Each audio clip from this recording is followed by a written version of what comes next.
여러분 안녕하십니까? 부동산 세법의 이재지입니다. 이렇게 여러분을 뵙게 돼서 반갑습니다. 자, 이번 시간은 우리 부동산 세법 첫 번째 시간이 되네요, 여러분. 그래서 여러분과 함께 일단 우리 부동산 세법이 뭐냐라는 거, 그 다음에 부동산 세법을 구성하게 된 내용, 그리고 우리가 시험에 대비해서 어떻게 공부하는 것이 가장 효과적인 공부가 될 것인가, 이러한 내용을 갖는 우리 이번 오리엔테이션 시간을 가져보도록 하겠습니다. 자, 그럼 일단 우리 처음이니까 여러분 부동산 세법이 뭐냐라는 거 한번 좀 정의 좀 내려보겠습니다. 그리고 나서 한번 구체적인 내용을 좀 살펴보는데, 이때 여러분 보시면 알겠지만 부동산 세법이라서 두 가지 용어가 합성된 거죠. 뭐죠, 여러분? 부동산이라는 용어 하나, 그 다음에 세법이라는 용어, 요 두 가지가 합쳐진 것이 바로 뭐다? 부동산 세법이다. 이렇게 보시면 되겠어요. 뭐 어려운 내용 없죠, 여러분? 근데 이때 여러분 이 세법이라는 것은 이미 여러분이 경제 활동을 하신 분이라면 아시겠지만 한마디로 말해서 조세와 관련된 법률을 총칭해서 바로 뭐라 한다 여러분? 세법이라는 겁니다. 근데 이 세법은 자본주의 국가에서 다양한 수많은 경제 현상을 규정하고 있는데, 그 중에서도 우리 공인중개사에서 말하는 부동산 세법은 뭐냐? 바로 부동산과 관련된 세법을 다루는 과목이다라고 봐주시면 됩니다. 이게 여러분 공부를 할 때 아주 중요한 제한 조건이 되기도 합니다. 즉 수많은 경제 현상을 규정하고 있는데 그 규정이 부동산과 관련이 있느냐 없느냐에 따라서 여러분이 공부 대상이 될 수도 있고 공부 대상이 아닐 수도 있다, 이렇게 보시면 됩니다. 즉 세법 규정 중에서 부동산과 관련 있어요 없어요 라고 판단하시면 돼요. 근데 이게 뭐 주식이라든지 기타 어떤 금융상품에 관련된 내용이다. 그러면 그건 우리 부동산과 관련이 없죠. 그렇기 때문에 시험 범위도 아니다 이렇게 생각하시면 되는 거죠. 그럼 왜 부동산으로 제약을 두고 있느냐? 바로 공인중개사는 뭡니까, 여러분? 부동산의 매매나 임대차를 중개하는 걸 전문으로 하는 자격증 소유자를 말하는 거죠, 여러분. 그러니까 우리 중개 대상이 되는 부동산과 관련된 세법을 다루는 과목이다라고 보시면 되겠습니다. 아시겠죠? 그래서 결론은 우리 부동산 세법은 어떤 개별 세법 법률 명칭을 말하는 것은 아니고요. 우리 공인중개사 2차 과목의 하나이다라고 봐주시면 되겠습니다. 자, 그러면 이때 이 부동산 세법은 결국은 부동산의 경제 활동과 관련돼서 설명하는 세법을 말한다 보시면 되겠네요, 여러분. 그래서 부동산 경제 활동과 관련된 세법을 우리는 뭐라 한다, 여러분? 부동산 세법이다 이렇게 보시면 되겠습니다. 근데 이때 부동산의 경제 활동 크게 세 가지로 구분해 볼 수가 있어요. 부동산을 뭐하고 취득하고, 그 다음에 취득한 이후 보유하는 단계에서 그리고 목적을 달성하면, 취득한 목적을 달성하면 뭐하는 거죠, 여러분? 처분하겠죠. 이렇게 부동산을 취득하거나 보유하거나 처분하는 단계에서 부과되는 세금과 관련된 세법이 바로 뭐다, 여러분? 부동산 세법이다 이렇게 봐두시면 되겠습니다. 근데 여러분 제가 이 부동산 세법을 공부할 때 여러분들 꼭 하나 강조 싶은 건데요. 이 부동산 세법을 공부할 때는 여러분 이 그림을 좀 연상하시면서 정리하시면 조금 더 효과적이지 않을까 생각합니다.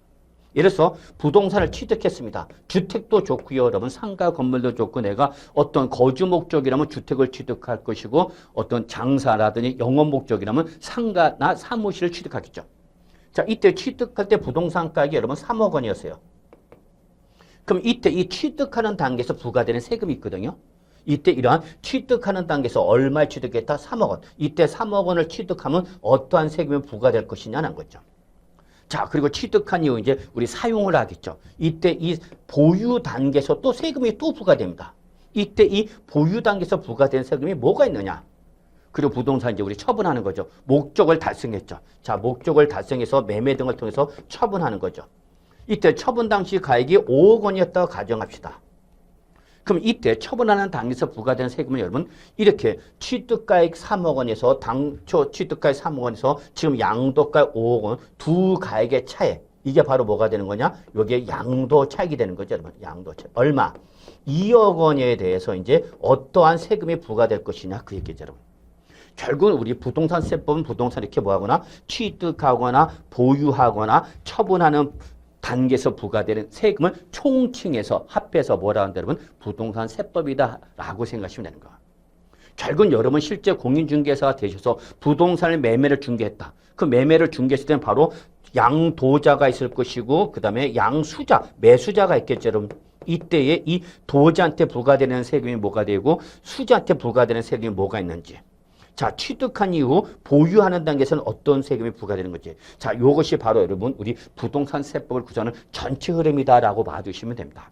결국은 부동산 세법은 부동산을 뭐하고 여러분 취득하고 보유하고 처분하는 단계에서 부과되는 이러한 세금을 다루는 과목이 바로 뭐다? 부동산 세법으로서 공인중개사 2차 과목의 하나다 이렇게 정의 내리시면 되겠습니다.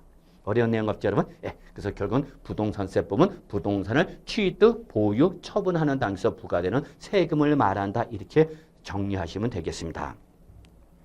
자, 그러면 지금부터는 여러분 우리 시험 공부를 대비해서 우리가 이 강의를 듣는 거죠, 여러분. 결국 우리가 부동세법이나 어떤 조세 이론적인 것을 공부하는 것이 아니라 시험에 합격하기 위해서 이 강의를 들으실 거라 믿습니다. 그럼 지금부터는 이러한 공인중개사 시험 과목의 하나인 우리 부동산 세법을 구성하고 있는 내용, 그리고 시험에는 어떻게 출제가 되는지 요 구성 내용과 출제 경향을 좀 살펴보도록 하겠습니다. 자, 일단 여러분 우리 부동산 세법은요 크게 세 가지 파트로 나눌 수가 있어요. 제일 먼저 조세 총론이라는 것이 있고요. 두 번째, 부동산과 관련된 지방세가 있고요. 그 다음에 세 번째가 부동산과 관련된 국세, 이렇게 세 파트로 나눕니다. 근데 여러분 우리는 지금 부동산 세법을 공부하는 거죠. 그렇기 때문에 이때 우리가 공부하기는 개별 세법을 공부하는 지방세나 국세는 반드시 부동산과 기본적으로 관련을 가지고 있어야 하는 거죠. 그래서 부동산과 관련된 지방세와 부동산과 관련된 국세로 구성되어 있다. 이렇게 보시면 되겠습니다. 이때 여러분 이러한 개별적인 내용을 다루기에 앞서서 먼저 선행적으로 다뤄야 되거나 이러한 내용을 또는 어떤 전체적인 내용에 대한 공통적인 내용을 다루고 계시는 것이 바로 뭐냐? 총론이라는 겁니다. 그래서 우리가 세법에 대한 개별 강론을 공부하기에 앞서서 기본적이거나 공통적인 사항 또는 먼저 선행적으로 다뤄야 되는 부분이 바로 뭐다 여러분? 조세 총론이다라고 보시면 되겠습니다. 그래서 결국 여러분 우리 부동산 세법 세 가지 파트로 구분됩니다. 1파트는 조세 총론, 2번째는 부동산 관련된 지방세, 세 번째는 부동산과 관련된 국세로 구성되어 있다라고 보시면 되겠습니다.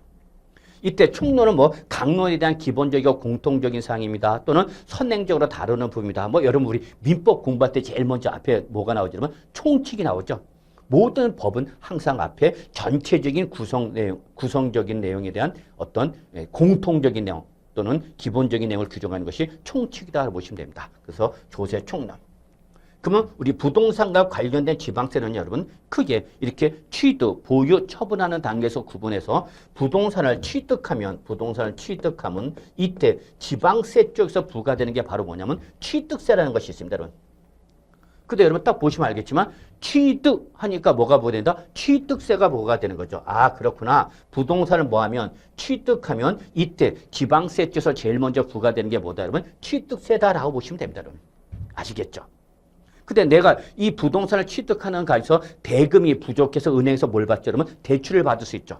그럼 은행에서 대출을 해줄 때에 개인을 믿고 대출해준다. 제가 제공하는 담보물을 보고 대출한다. 대부분 담보가 되겠죠. 그러면 담보에 대해서 여러분 은행에서는 여러분 저당권 설정하겠죠. 우선 변제권을 확보해서 이런 법률상 권리를 다루는 과목이 바로 민법인 거죠. 여러분.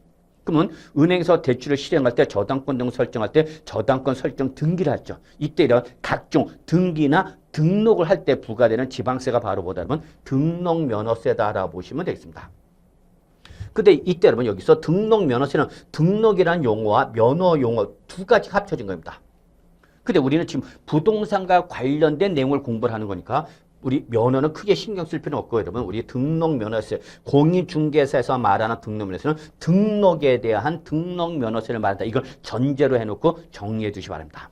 다시 한번요. 등록면허세는 등록과 면허 두 가지가 합쳐진 건데 우리 공인중개사 시험 과목은 등록, 부동산에 대한 등록만 시험 범위가 되는 거고 각종 면허에 관련된 면허 인가 등에 대한 것은 시험 범위가 아니기 때문에 이 등록면허에서 말하는 등록은 부동산에 대한 등록만을 말하는 거고 면허는 우리 중개사 시험 범위가 아니다 봐두시면 됩니다. 결론은 부동산을 취득하면 일단 기본적으로 두 가지가 있다. 취득세와 등록면허세가 있다는 걸 기억해 두셔야 됩니다. 자, 그럼 이제 취득하면 이제 뭐 하는 거죠? 보유하면 보유 단계에서 사용을 하겠죠. 이때 부동산을 보유하는 단계에서 부과되는 지방세에서 가장 기본이 되는 것이 바로 뭐냐? 재산세가 되는 거죠. 재산세. 그래서 여러분 이 재산세는 부동산을 취득한 이후 뭐 하는 단계에서 여러분 보유하는 단계에서 부과되는 대표적인 보유세입니다. 보유세의 대장이 바로 뭐냐? 재산세입니다. 근데 뭐 저도 여러 가지 세금을 내고 있는데 제 개인적으로 지금 내고 싶은 세금이 있다면 뭐 상속세, 증여세, 또 여러분은 어떤 세금이 있을지 모르겠지만 뭐 재산세 내고 싶어요, 여러분.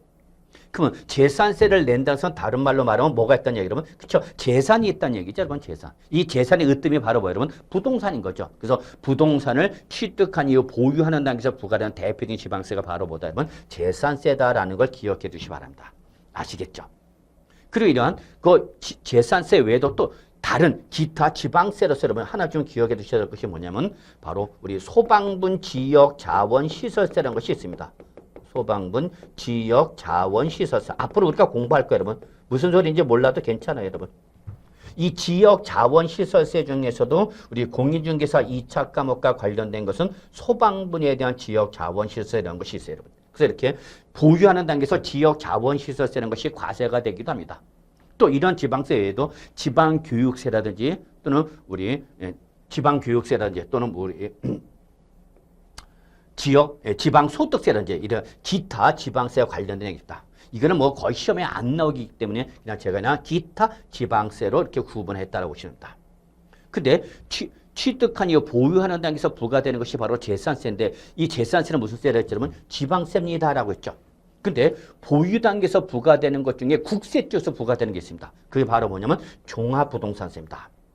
그래서 여러분 이때 부동산을 보유하는 단계 중에서 우리 공인중개사 시험과 관련된 건 세 가지를 기억하셔야 돼요. 재산세, 그 다음에 지역자원시설세, 그 다음에 종합부동산세. 이 세 가지는 꼭 기억하셔야 합니다.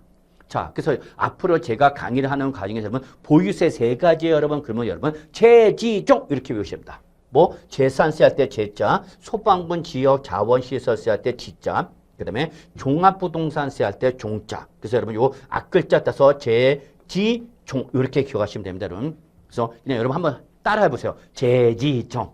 그렇습니다. 재지종은 부동산을 뭐하는 단계에서 그렇죠. 보유하는 단계에서 부과되는 지방세와 국세입니다. 그러면 다시 한번 여러분 강조하는 게 뭐냐면 보유 단계에서 부과되는 가장 기본적인 지방세가 바로 뭐다, 여러분? 재산세라는 것을 잊지 마시기 바랍니다. 근데 여러분 이 재산세는 모든 부동산을 갖고 있기만 하면 모든 부동산 소유자한테 매년 부과하는 지방세가 바로 뭐냐? 재산세입니다. 그래서 이 보유세는 매년 부과되는 게 특징입니다. 취득세나 등록면에서 이러면 취득할 때 또는 등기 등록할 때 이런 행위가 있었을 때만 부과되는 행위세 성격을 띠고 있는 데 반해서 보유세는 보유 단계에서 매년 계속해서 반복해서 정기적으로 부과된다는 것이 보유세의 가장 중요한 특징입니다. 잊지 마세요, 여러분. 보유세는 매년 계속적, 반복적, 정기적으로 과세가 된다. 이 보유세 세 가지 종류를 뭐라고요? 그렇죠. 재지종. 이거 따라 하시면 올해 분명히 합격하실 거라 제가 감히 말씀드립니다. 자, 보유세 세 가지요. 재지종 꼭 기억하시기 바랍니다. 근데 여러분 이미 보유 단계에서 지방세에서 재산세가 부과되는데 또다시 국세 쪽에서 종합부동산세가 부과됩니다. 그럼 여러분 이때 종합부동산세 특징은 뭐냐면 이 종합부동산세는 모든 부동산 소유자한테 부과되는 보유세가 아니라 여러분 소위 말하는 고액의 부동산 소유자한테만 부과되는 세금이 바로 뭐냐? 종합부동산세입니다. 그래서 재산세와 종합부동산세의 가장 큰 차이점은 재산세는 부동산을 갖고 있기만 하면은 그 부동산의 가액이 얼마냐는 무조건 과세하는 겁니다. 그런데 종합부동산세는 이 재산세가 부과된 부동산 중에서도 일정한 금액을 초과하는 뭐 여러분 고액의 부동산 소유자한테만 부과되는 것이 바로 종합부동산세라는 것을 여러분한테 강조합니다. 자, 제가 이렇게 젊은 친구들한테 강조합니다. 여러분 뭐 뜨거운 젊은 청춘 남녀들이 이상형인 어떤 배우자를 좀 만나고 하고자 할 때 저는 이렇게 강조합니다. 다른 거 보지 마라. 키가 큰 거 볼 필요 없다. 얼굴이 잘생긴 거 볼 필요 없다. 뭘 내는지 봐라. 재산세 내는지 이거부터 봐라. 재산세를 내고 있다. 그러면 뭐가 있다는 얘기 여러분? 부동산 재산이 있다는 얘기입니다. 그런데 이러면 이 정도는 썸 탄다고 그러나요, 우리? 근데 뭘 내고 있다면 종합부동산세를 내고 있다. 그럼 그때는 고액의 부동산 소유자니까 이때는 묻지도 따지도 말고 무조건 잡아라. 이렇게 말합니다. 이게 바로 재산세와 종합부동산세의 가장 큰 차이점이에요. 다시 한번 정리합시다. 재산세는 누가 낸다고요? 모든 부동산 소유자한테 부과되는 보유세입니다. 그런데 뭐는 종합부동산세는 모든 부동산 소유자가 아니라 그 재산세를 낸 사람 중에서도 일정한 금액을 초과하는 고액, 이게 중요해요. 소위 말하는 부동산 부자들이 내는 세금이 바로 뭐다면 종합부동산세라는 걸 꼭 기억하시기 바랍니다. 자, 그리고 나서 부동산을 취득한 목적을 달성하면 이제 뭐 하겠죠? 여러분, 처분하죠. 이때 처분하는 단계에서 부과되는 대표적인 국세가 바로 뭐냐? 양도소득세라는 것이 있습니다. 양도소득세. 근데 여러분 외우지 마시고요. 용어를 잘 보시면 여러분 양도했을 때 발생한 소득에 대해서 부과되는 세금이 바로 뭐다 그러면 양도소득세구나라는 걸 여러분 딱 보는 순간 의미가 확 전달되죠. 이게 부동산세법의 가장 중요한 특징입니다. 부동산세법은 용어를 보는 순간 그대로 의미가 전달됩니다. 민법하고는 다르죠. 자, 그럼 이때 양도소득세는 부동산을 처분하는 단계, 즉 양도 단계에서 부과되는 대표적인 국세가 바로 뭐다면 양도소득세다라고 보시면 됩니다. 자, 그리고 이거 말고 이제 우리가 여러분 부동산을 보유하는 단계에서 부과되는 국세 쪽에서 뭐가 있냐? 부동산 임대사업소득세라는 것이 있습니다. 부동산을 뭐 할 때 여러분 임대사업소득세라는 것이 있다라고 보십니다. 역시 소득세죠, 여러분. 그래서 이렇게 개인의 소득에 대해서 부과되는 것 중에서 부동산을 임대할 때 부과되는 부동산 임대사업소득세라는 것이 또 기타 국세 쪽에서 우리가 시험 범위로 구성하고 있다라고 보시면 되겠다. 결국은 우리가 여러분 이렇게 부동산세법은 취득 단계에서 부과되는 취득세, 등록면허세, 그리고 보유하는 단계에서 부과되는 재지종, 그리고 처분하는 단계에서 부과되는 양도소득세, 기타, 그리고 국세와 관련된 내용으로 구성되어 있다고 보시면 되겠습니다.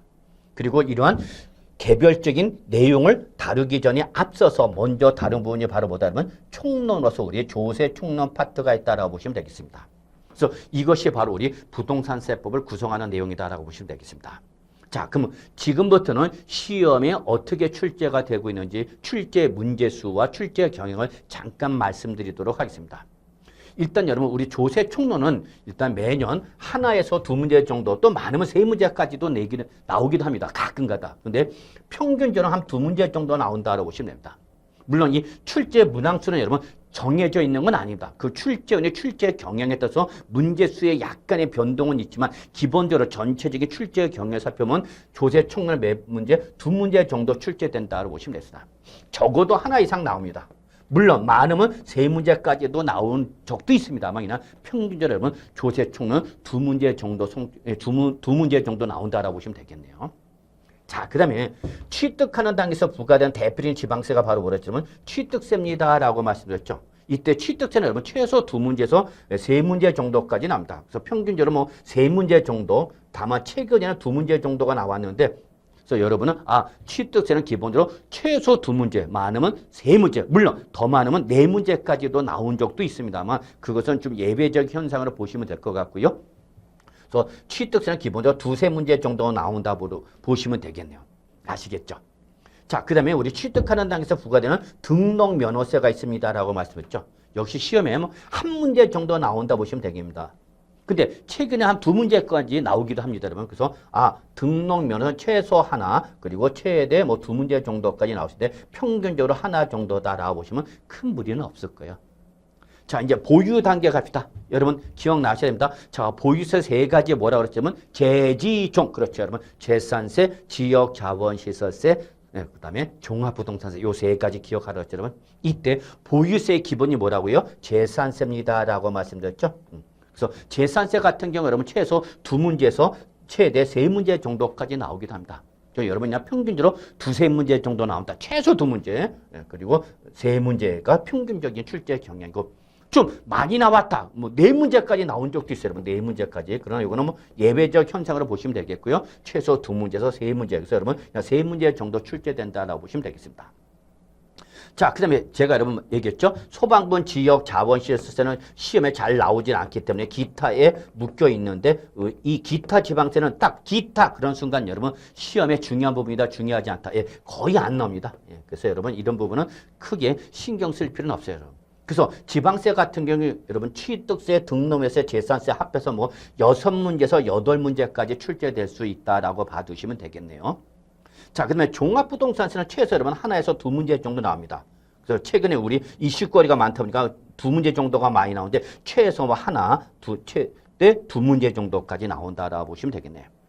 자, 그다음에 양도소득세 여러분 최소 5문제에서 6문제까지 출제된다라고 보시면 되겠습니다. 예, 최근에 출제 경향을 보면 5문제가 가장 많이 나오고 있습니다. 물론 예외적으로 더 나온다 그러면 6문제까지 나온 적도 있습니다. 그런데 그건 뭐 예외적 현상으로 보시면 되겠고요. 그냥 5문제 정도 나온다라는 것이 최근에 변함없는 출제 경향이다라고 보시면 되겠습니다. 그래서 결국은 우리 종합부동산세, 양도소득세, 그 다음에 기타 국세 쪽에서 바로 뭐가 있다 하면 부동산 임대사업소득세가 있습니다. 그랬죠? 근데 이 부동산 임대사업소득세는 매년 출제되는 부분은 아닙니다. 나왔다가 안 나왔다 그러기도 합니다, 여러분.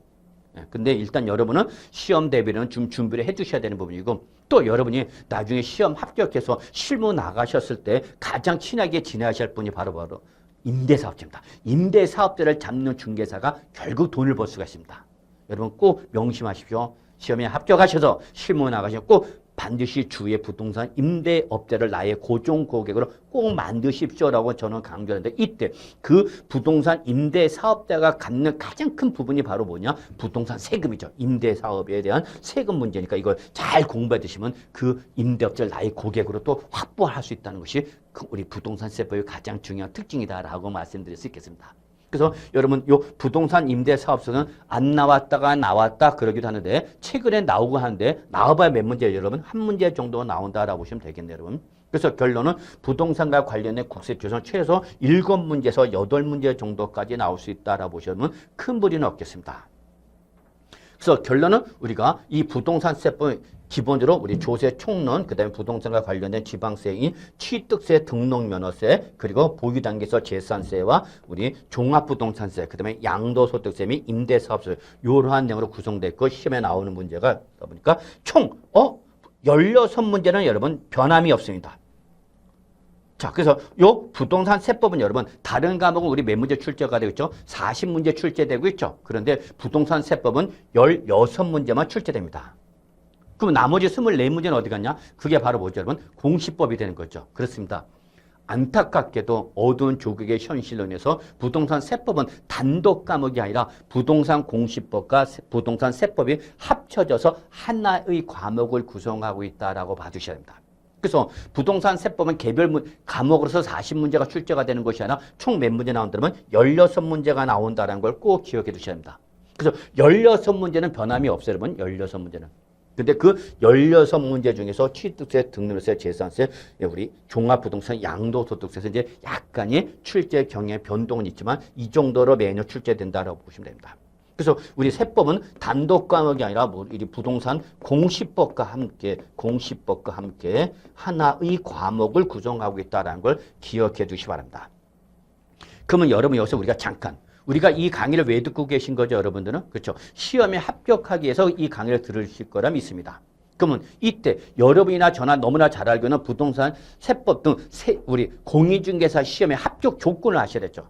합격 조건의 첫 번째가 바로 뭐였습니까? 과락이 없어야 됩니다. 두 번째, 전체 과목의 득점수를 합한 과목수를 나누는 평균이 60점 이상이 돼야 된다는 거. 여러분 다 알고 계시죠?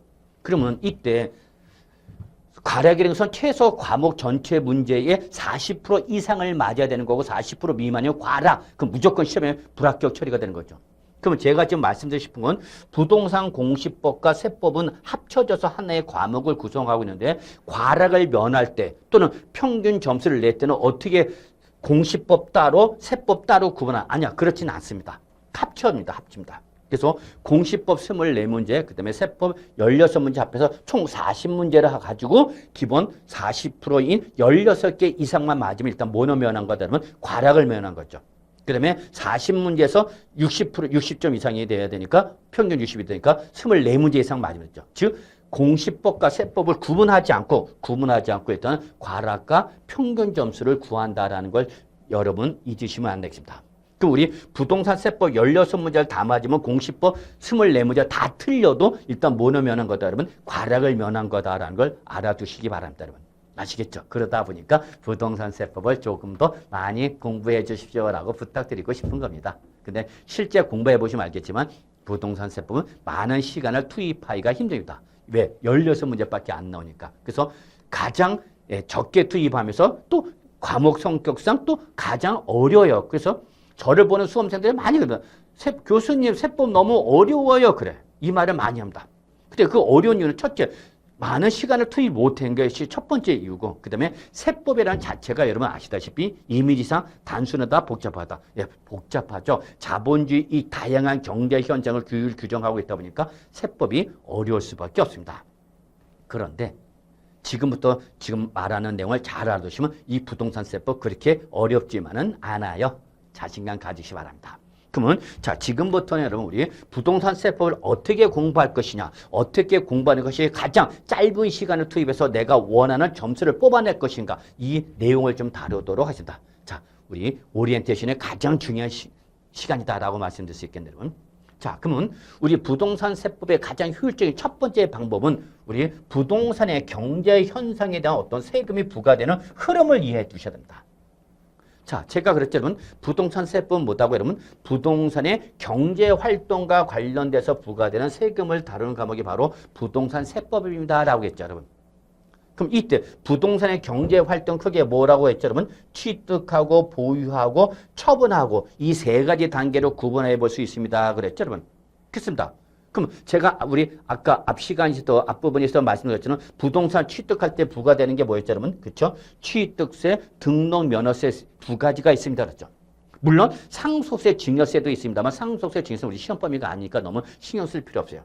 그다음에 취득한 이후 보유하는 단계에서 어떤 세금이 부과된다고 했죠, 여러분? 재지종, 재산세, 소방문 지역 자원시설세, 그리고 바로 종합부동산세 세 가지 기억하자. 재지종 기억나시죠, 여러분? 네. 그리고 처분할 때 부과된 대표적인 국세가 바로 뭐였냐면 그렇죠. 양도소득세죠. 이렇게 취득하거나 보유하거나 처분하는 각각의 단계에서 부과되는 세금이 어떤 것이 있다라는 걸 여러분이 그 흐름을 좀 이해해 주실 필요가 있다. 그래서 여러분이 부동산의 매매를 중개했을 때, 이 매도자한테 부과되는 세금의 대표가 바로 뭐다, 여러분? 양도소득세라는 것이 있다는 걸 기억해 두셔야 합니다. 물론 취득한 사람한테 부과되는 것은 대표적인 것이 바로 뭐가 있는 거죠, 여러분? 취득세가 있는 거죠. 이걸 여러분이 중개할 때 매도자한테는 그 매도로 인해서 양도소득세라는 것이 부과될 수 있다는 걸 말씀드릴 수 있어야 되고, 취득하는 사람한테는 뭘 내야 된다? 취득세를 내야 된다. 그리고 취득한 이후 단계에서 또 매년 부과되는 세금이 바로 뭐다, 여러분? 보유세다. 이런 전체의 취득, 보유, 처분 단계에서 흐름을 이해하시면서 그 단계별로 부과되는 세금이 뭐가 있다라는 걸 알아두셔야 됩니다. 아시겠죠? 그래서 일단 제일 먼저 부동산의 경제활동과 관련돼서 부과된 세금의 전체적인 흐름을 이해하는 것이 필요하다는 걸 여러분한테 먼저 말씀드리겠습니다. 자, 이제 두 번째는 뭐냐면 단계별로 즉 중요한 부분과 중요하지 않은 세목별로 구분해서 좀 정리해둘 필요가 있는 거죠. 근데 최근 여러분 시험에 나오는 거 보면요, 난이도가 점점 올라집니다. 우리가 시험 끝나면 항상 부동산 세법 교수들을 만나서 하는 소리가 뭐냐면 시험에 점점 어려워지네라는 것이 기본적인 꼭 공통적인 내용입니다. 그렇습니다. 그래서 점점 왜 시험이 계속 해를 거듭하면 거듭해서 새로운 문제가 쉬운 문제가 고갈되기 때문에 자꾸 난이도가 올라갈 수밖에 없어요. 그래서 최근에 출제 경향을 좀 살펴보면 일반적인 무난한 여러 충분히 맞출 수 있는 난이도와 문제를 맞추지 못하게 출제원이 의도적으로 못 맞추게 내는 아주 극강의 문제가 나오기도 하는 거죠.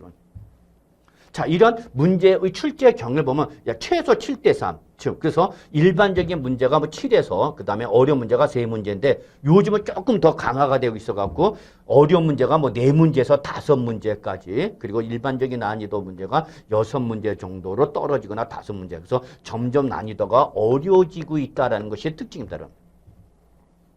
근데 여러분 그 걱정은 안 하셔도 돼요. 왜? 제가 잡아드릴 거니까. 그럼 일단 제일 먼저 여러분 앞에서 우리가 부동산 세법을 구성하기 위한 내용과 부동산 과목별로 그 출제 부분에 대한 출제 문제수를 말씀했죠. 자, 그 중에서 기본적으로 가장 출제 문제수 많은 게 세 가지가 있었습니다. 여러분 취득할 때 부과되는 대표적인 지방세인 취득세, 보유세 이 대장이 바로 뭐죠, 여러분? 재산세죠. 그래서 얘들은 최소 2문제에서 많으면 3문제 이상씩 나오시는 거죠.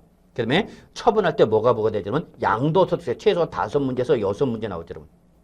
그래서 거의 3분의 2까지 올라가는 거죠, 여러분. 그래서 16문제에서 3분의 2까지 올라가는 것이 바로 취득세, 재산세, 양도소득이니까 일단은 여러분이 특히 세법을 많은 공부를 못하겠습니다. 여러분 저한테 어떻게 하면 좋을까요? 이렇게 물어보는 분들이 많은데 그러면 일단 기본적으로 취득세, 재산세, 우리 양도소득 요 세 가지부터 먼저 정리를 하라.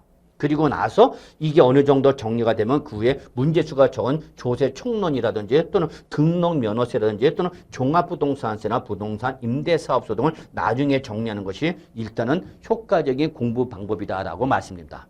그래서 일단은 시험에 가장 많이 나고 중요한 내용을 구성하는 취득세, 재산세, 양도소득세를 먼저 공부를 한 다음에 그리고 나서 이제 사이드 부분으로 성격을 보고 있는 조세 총론, 등록면허세, 종합부동산을 보충 보완하는 식으로 정리하시길 바라겠습니다. 여러분. 아시겠죠? 물론 한번 쓱 훑어보는 건 다 훑어는 보는데 집중적으로 공부할 때는 취득세, 재산세, 양도소득세 요 세 가지를 집중적으로 공부하시고 그 어느 정도 정리가 되면 그 다음에 사이드 부분으로 가갖고 조세 총론, 또 등록면허세, 또 종합부동산세 또는 부동산 임대사업소득세를 보충 보완하는 형식으로 정리하시기 바라겠습니다. 아시겠죠? 자, 그럼 우리가 이렇게 취득세, 재산세, 양도소득세 개별 세목을 공부를 할 텐데 여러분 우리가 세목이란 말이 나오는데 여러분 세목은 조세의 한 종류를 말하는 겁니다. 개별 종류를 말한다. 즉 조세의 개별 하나의 종류를 뭐란다면 세목. 그래서 여러분 우리 취득세, 재산세, 양도소득세 하나하나의 개별 세목을 개별 내용을 세목이다라고 보시면 되겠습니다. 그럼 우리가 취득세, 재산세, 양도소득세 등 개별 세법을 공부할 때에 우리가 좀 체계를 잡아놓고 공부하시기 바랍니다. 저는 그렇게 강조합니다. 지금 무슨 말이냐면 내가 먼저 취득세를 공부를 하겠다. 자, 그러면 취득세는 여러분 취득세를 비롯한 대부분의 우리 보유세인 재산세 또 양도세보다는 양도세는 기본적인 구조가 똑같습니다. 부동산 세법은. 제일 먼저 총설해갖고 여러분 여기는 의라든지 또는 성격 이러한 내용이 나옵니다. 그러니까 이 총설인 의와 성격은 거의 인사말적 성격을 띠고 있기 때문에 여러분 그렇게 크게 시험에 잘 나오는 부분은 아닙니다. 거의 안 나온다 보시면 됩니다. 그냥 인사말 정도로 부담 없이 생각하셔도 되겠습니다. 자, 두 번째가 이제 우리 세법은 여러분 바로 과세권자와 납세무자입니다. 그렇습니다, 여러분. 여러분 중에서 세금을 내보셔서 아시는 분도 많이 계시겠지만 기본적으로 세금은 과세권자와 납세 의무자 간의 피tig 튀기는 싸움이 벌어지는 것이 바로 세법의 가장 중요한 특징입니다. 자, 세법이라는 것을 공부할 때 우리 특히 부동산 세법을 공부할 때는 여러분 기본적으로 납세 의무자는 속성상 세금을 많이 내고자 한다, 적게 내고자 한다. 그렇죠. 저는 가능하면 세금을 줄이고 싶습니다. 그러면 반대로 과세권자 세금을 많이 부과하려고 했죠, 여러분. 이게 기본적인 속성이에요, 속성. 이걸 도덕적, 윤리적으로 비난하면 안 되는 겁니다, 여러분. 그 개별적인 성격이라는 얘기입니다. 그래서 여러분이나 저나 우리는 뭐죠, 여러분? 납세 의무자인 거죠. 그러면 여러분이나 저나 세금을 가능하면 어떻게 하고자 한다? 피하고자 하는 거죠. 그 피하고자 하기 위해서 우리가 세법을 공부하면서 세법에서 허용하고 있는 범위에서 세금을 줄이는 방법을 찾는 거죠. 이게 뭐 각종 절세 방법이 되는 거죠. 그러나 절세 방법은 여러분이 법에서 허용하는 범위니까 인정을 하겠지만 그 이외에 어떤 법률에서 규정하지 아니하는 방법으로서 세금을 면탈하려고 했죠. 이게 바로 뭐죠? 탈세죠. 그런 걸 못하게 하는 것이 바로 과세권자 돈을 지켜보고 있는 거죠. 그러면 이때 우리 특히 취득세, 등록면허세, 재산세라는 것은 지방세고 지방세는 이 지방세의 종류에 따라서 여러분 과세권자가 달라져요, 여러분. 그래서 지방세는 여러분 취득세, 등록세, 재산세가 누가 부과하는 거냐, 지방자치단체 중에서 누가 부과하는 거냐라는 걸 좀 알아둘 필요는 있습니다, 여러분. 그럼 누가 세금을 내는 거냐? 취득세, 재산세, 종부세 등 또는 양도소득세 누가 내는 거냐? 아주 중요하죠, 여러분. 납세 의무자는 매우 중요합니다, 여러분. 취득세 납세 의무자, 재산세 납세 의무자, 종합부동산세 납세 의무자, 양도소득세, 소득세 납세 의무자 이런 부분은 반드시 정리해 주셔야 합니다. 그래서 두 번째 파트는 과세권자와 납세 의무자로 구성되고 있다는 것을 기억해 주셔야 합니다. 자, 세 번째가 이제 우리 취득세만 나오는 취득의 개념이라는 것이 있고요. 또 양도소득세에서 말하는 양도의 개념, 이러한 개념이 우리 취득세나 양도소득세에서 나오는 부분입니다.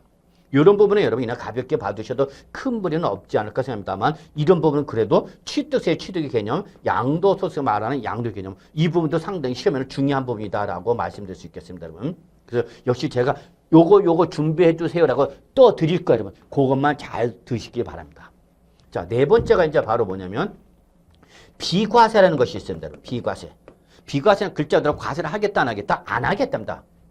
세금을 가장 안 내는 가장 합법적인 절세 방법의 으뜸이 바로 뭐다? 비과세입니다, 여러분.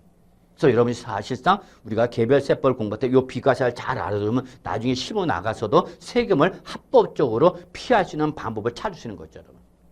자, 그리고 나서 이제 다섯 번째로 여러분, 취득의 시기 또는 양도소득세 같은 경우는 양도 또는 취득 시기라는 우리 과세 시기에 대한 시간적 기준을 다루게 됩니다.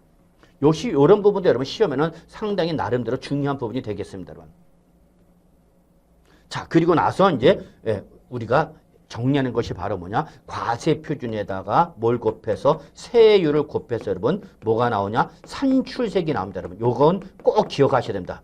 물론 지금 당장 기억을 못해도 여러분 앞으로 우리가 부동산 세법을 공부하는 것이 이걸 절대 놓치면 안 되는 것이 바로 모든 세금은 과세 표준에다가 뭘 곱해서 세율을 곱해서 뭐가 나온다 여러분? 산출세액이 나온다. 이거는 여러분 모든 조세의 기본이며 공통이며 예외가 없으니까 이거는 꼭 기억해 두셔야 돼요. 모든 세금은 어떻게 계산한다? 과세 표준에다가 세율을 곱해서 뭐가 나온다 여러분? 산출세액이 나온다라는 거죠, 여러분. 그래서 여러분 이걸 과세산 이렇게 기억하셔야 합니다. 무슨 산이요? 과세산. 여러분 주위에 많은 산이 있겠지만 그중에서 가장 좋은 산은 뭐예요? 바로 과세산입니다. 잊지 마세요. 무슨 산? 과세산. 과세편에다 뭘 곱해서 세율을 곱해서 뭐가 나온다? 산출세액이 나오는 거 절대 잊지 마시기 바랍니다. 역시 시험에서는 제일 중요한 거죠. 별표 3개입니다. 마지막으로 이제 우리가 뭐냐? 부가징수 방법입니다. 즉 이렇게 과세편에서 세율을 곱해서 산출세액이 나면 이걸 어떻게 세금을 낼 것이냐. 세금 내는 방법 이게 바로 뭐냐. 부가징수입니다. 즉 과세권자가 세금을 계산해서 나한테 고지서를 보내줄 거냐 아니면 내가 스스로 법에서 정하고 있는 기한 내에 신고하고 납부할 것이냐. 아주 중요한 부분이죠. 부가징수. 이런 것이 여러분 우리 취득세를 비롯한 모든 개별 세목의 기본적인 구성이다라고 보시면 되겠습니다. 그래서 항상 취득세 또 재산세 또 우리 양도소득세 등을 공부를 하실 때는 가능하면 이러한 목차 하에서 접근하는 것이 처음에는 조금 부담이 있을지 모르겠지만 그래도 여러분이 자꾸 하다 보면 이게 가장 효과적인 방법, 가장 효율적인 방법이 될 수 있다는 걸 저는 감히 말씀드립니다.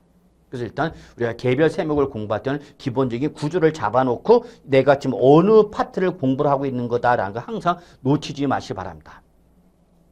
그래서 이러한 내용으로 구성되어 있는 것이 바로 개별 세목의 구성량이고요. 이 중에서 역시 시험에 제일 잘 나오는 부분이 바로 우리 납세 의무자라든지 여러분, 그 다음에 우리 과세 표준, 세율, 그 다음에 부가징수 이런 거는 우리가 기본적으로 여러분이 취득세, 등록면허세, 재산세, 종합부동산세, 양도소득세 공부할 때 기본적으로 정리하셔야 되는 내용이다라는 거죠. 그래서 개별 세목을 공부할 때는 체계를 잡아놓고 공부하자. 이것이 가장 효과적인 방법이다라는 걸 저는 항상 먼저 강조합니다. 아시겠죠, 여러분? 그래서 이런 틀에서 접근하자라는 것이고요. 그 다음에 이제 우리가 결국 우리 공인중개사 시험은 여러분 객관식 시험이죠. 이게 우리 공인중개사의 가장 큰 매력입니다. 주관식과 객관식의 가장 큰 차이점 뭐냐, 여러분? 그 조문에 여러분이 가장 중요한 키워드를 잡는 게 제일 중요합니다. 출제는 여러분 그 법조문의 모든 걸 아무거나 가지고 답을 물어보지 않습니다. 그 개별 조문에 있어서 가장 중요한 키워드를 가지고 그 키워드가 옳으냐 틀리냐 이걸 여러분한테 물어보는 겁니다. 그렇습니다. 우리 부동산 세법을 포함한 우리 공인중개사 시험 가면 무조건 모든 문제의 기본적으로 딱 공통이 뭡니까? 옳은 문제, 옳은 거냐 틀린 거냐 이거 구분하는 것이 기본적이고 예외적이 없는 내용이다. 모든 문제는 옳은 거냐 틀린 거냐 이걸 찾는 겁니다. 그러면 이때 그 수많은 법정을 다 외울 수 있다 없다? 없어요. 그때 그 조문에서 가장 중요한 뭘 찾는 게 중요해요, 여러분? 키워드를 찾는 게 가장 중요합니다. 그래서 세법 조문에 대한 이해는 물론이고 여러분 이해할 때 반드시 그 조문에서 가장 중요한 키워드를 찾으셔야 됩니다. 이걸 갖고 출제는 답으로 물어봤거든요. 그런데 이걸 저한테 맡기시면 제가 여러분들 이걸 다 잡아 드릴 겁니다. 이 키워드를. 여러분 이 조문에서는 이게 키워드입니다. 여기다 동그라미 치시기 바랍니다. 그러면서 제가 강조할 거예요. 그 강조하는 포인트만 여러분이 잘 봐두시면 여러분 세법 10개 우습순이다. 여러분 12개, 13개가 충분히 제가 맞춰드립니다. 그래서 일단 여러분 세법은 다른 것도 똑같은 세법은 특히 뭘 잘 잡아라? 키워드를 잘 잡아주셔야 됩니다. 그래서 제 수업을 들을 때 가능하면 형광펜 등 좀 표시해 몇 개 좀 준비해 주셔갖고 제가 강조하는 포인트에 여러분 제가 항상 별표 하나, 별표 둘, 별표 셋 이렇게 난이도, 중요도를 구분해서 마십니다. 세 개는 무조건 여러분 암기 숙지, 암기 못하면 책상에다 적어놔야 됩니다. 고사장 가서. 두 번째, 출제 가능성이 매우 높은 거죠. 별표 출제 가능성이 있는 거죠, 여러분. 그래서 이 별표로 가지고 이 조문의 중요도를 표시할 거니까 이걸 잘 표시해 놓고 여러분 복습만 한번 해주시면 됩니다. 그 다음에 세법은 다양한 수많은 규정인데 그 수많은 규정이 다 시험에 나오는 거냐? 그렇지는 않아요. 시험에 출제 가능성이 높은 중요 규정이 있거든요. 이것부터 먼저 정리하고 그 다음에 우리 실무 절차적으로 세부적인 내용으로 넘어가셔야 돼요. 그래서 일단은 출제 가능성이 높은 중요 규정부터 먼저 정리를 하고 난 다음에 출제 가능성이 떨어지지만 그래도 난이도 조절해서 한 번 정도는 조금 더 우리가 보충 보완해야 될 부분으로 확대한 형식으로 정리를 해 주시기 바랍니다. 물론 이것도 어떤 것이 중요한 조문이고 어떤 것이 조금 중요하지 않은 조문 이걸 다 제가 여러분들이 강의하면서 구분해 드립니다. 그래서 걱정하실 필요는 없습니다. 그냥 제 세법 강의를 그냥 믿고 쫓아오시면 여러분 어느 순간 중요한 부분과 중요한 키워드가 딱 잡혀 있을 것이고 그걸 들고 고사장 가서 문제 푸시면서 답을 확인만 하시면 됩니다. 그래서 여러분 이러한 내용을 제가 강의를 하면서 중요한 개별 조문 또는 중요한 규정 또 사이드 규정 이런 걸 제가 강의하면서 다 구분해 드릴까요? 여러분 그냥 저를 믿고 그냥 시험 보는 그날까지만 쫓아오시면 됩니다.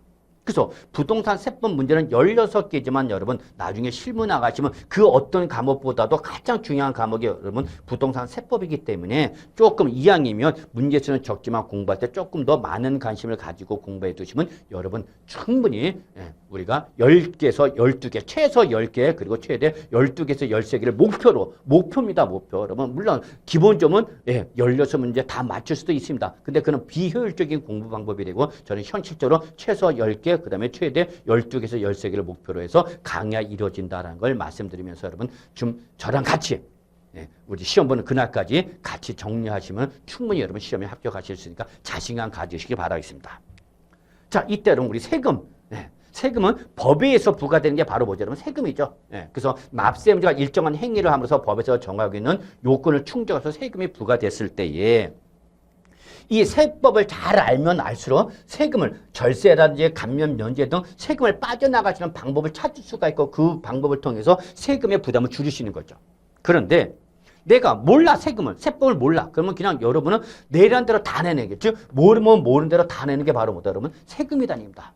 이왕 여러분 우리 부동산 세법을 공부하실 때는 세금은 알면 알수록 빠져나가시는 방법을 찾을 수가 있는 거고 모르면 모르는 대로 다 내는 게 뭐다 그러면 세금이다라는 거죠. 그래서 여러분이 부동산 세법을 공부하실 때 조금 더 많은 관심과 애정을 갖고 공부해 주시면 시험에서도 최소한 10개에서 12개 이상 맞으실 뿐만 아니라 실무 나갔을 때도 세금을 합법적으로 줄일 수 있는 방법을 찾을 수 있는 과목이 바로 부동산 세법이다라는 걸 강조하겠습니다. 아시겠죠 여러분? 그래서 여기까지가 우리 첫 번째 만남에서 말씀드린 부동산 세법에 대한 오리엔테이션 첫 번째 시간 되겠습니다. 여러분 앞으로 자신감 가지고 저를 믿고 쫓아오시면 분명히 시험에 합격하실 수 있다는 걸 감히 말씀드리면서 오리엔테이션 여기서 마무리하도록 하겠습니다. 여러분 저와 함께 같이 하시길 바라면서 파이팅! 감사합니다.